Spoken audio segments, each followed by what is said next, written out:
Oh, sedap lah pakai baju dia ni. Sedap, memang sedap. Macam kualiti lah.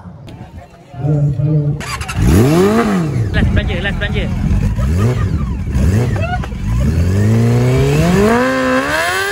Hadiah untuk Lucky Bro, apa dia? Saya akan attend abang orang yang handsome je bang. Kalau macam saya tak handsome, saya tak attend abang. Setahun sekali aku, ya je aku ingat setahun sekali. Setahun sekali nak tunggu tahun depan lagi. Oh, rupanya banyak kali. Ni apa ni? Ni untuk apa?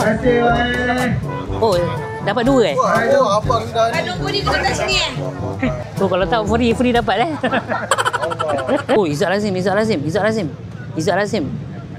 Tiba-tiba ada orang tegur. Nak kata budak sekolah aku. Bukan. Yang pernah kenal, bukan. Saya ni selalu tengok video abang. Ya Allah, aku rasa macam terharu pula.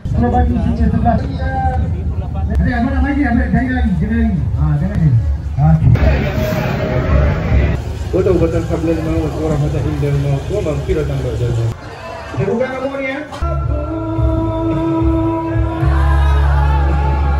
Sebenarnya kan benda yang tak planning tau. Tak terfikir pun nak pergi ke Pekan Kuantan, Pahang.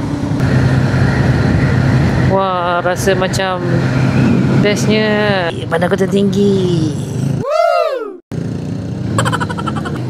Seram tak? Seram lah. Seorang-seorang kot. Kalau 2-3 motor tak apa lagi. Cantik lah kampung ni. Kan jalan dia berturap macam ni kan. Dia cakap ada orang jaga sini. Tak ada pun orang.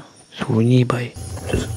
Jom kita tunjuk sikit apa yang ada dalam kemah ni. Perkongsian ni bermanfaat kepada mereka yang berminat membuat konten camping dengan motor. Dah pukul berapa ni? Pukul 2.36. Kita tutup lampu. Good night. Assalamualaikum.